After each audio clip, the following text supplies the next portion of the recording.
Mercredi dernier, à la Linea, une plage espagnole qui vient alors juste de rouvrir. En mer, une course-poursuite presque hollywoodienne.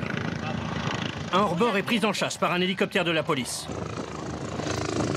Il va finir sa course sur le sable, entre les serviettes et les parasols.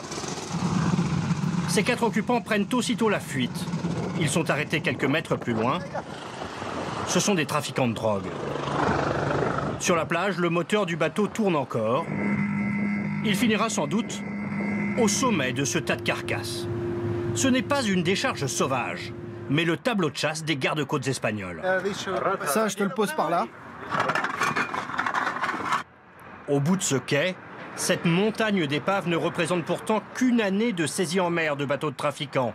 Essentiellement ces pneumatiques surpuissants, conçus pour le transport de drogue, les Go Fast.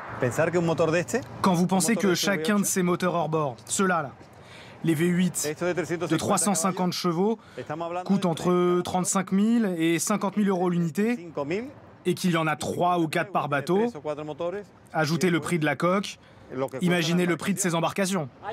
Il y a des millions d'euros de matériel ici.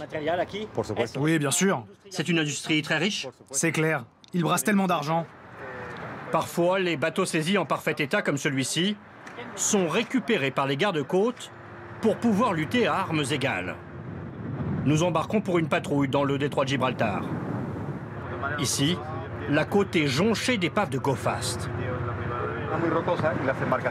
La côte est très rocheuse ici, alors ils s'échouent souvent, et du coup, les trafiquants les abandonnent.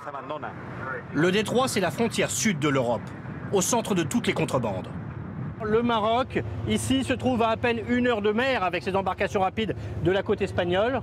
Et puis le trafic très intense des cargos permet aux trafiquants de se cacher dans l'ombre radar de ces gros bateaux et de passer inaperçus des gardes-côtes. 80% du cannabis consommé en Europe est produit au Maroc. Alors avant d'arriver à Paris, Londres ou Berlin, il doit traverser le détroit et l'Espagne, comme nous l'explique l'officier chargé de coordonner la lutte. On estime qu'il y a des chargements de hashish sur toute cette partie de la côte du Maroc. De là, ils peuvent livrer quasiment n'importe où en Espagne. Mais le trafic de drogue, en vérité, c'est comme une entreprise. Et finalement, ils vont au plus court pour limiter les coûts. Et la plus grosse partie du trafic de hashish se concentre sur la pointe sud de l'Espagne. L'une des entrées, c'est ici, à l'embouchure du Guadalquivir. Le delta du Guadalquivir, cette vaste plaine agricole, est devenue l'une des portes d'entrée en Europe préférées des narcotrafiquants. Il faut dire que la géographie s'y prête. En particulier ces centaines de kilomètres de canaux d'irrigation. De nuit, les Go Fast s'y enfoncent, s'y cachent, loin de la côte, au milieu de ces champs déserts. Des tracteurs les y attendent pour les sortir de l'eau vers des hangars, comme celui-ci. La gendarmerie espagnole a reçu des informations. Elle espère y trouver un pneumatique. Mais à son arrivée, le hangar est vide. Le bateau est sans doute déjà en mer. Contre les murs, des milliers de litres de carburant pour moteur hors bord. Dans le jargon policier, on appelle ça un narco-embarcadère, c'est-à-dire un endroit où ils préparent leurs bateaux juste avant de les mettre à l'eau. Ils y font les derniers préparatifs, notamment le plein d'essence. Ces contrebandiers espagnols ne sont que les transporteurs du hashish, des prestataires de services pour le compte de gros trafiquants, français, allemands ou marocains.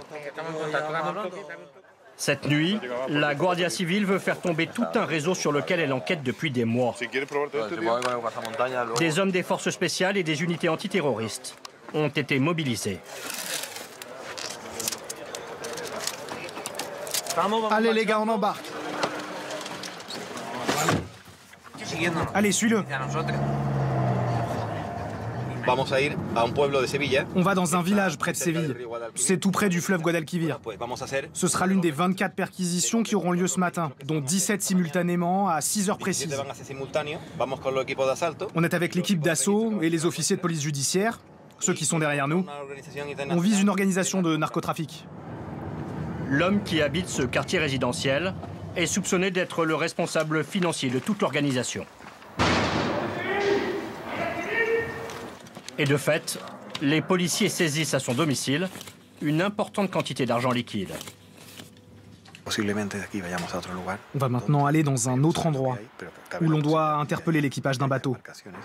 Car au même moment, les policiers d'élite donnent l'assaut dans plusieurs fermes de la région.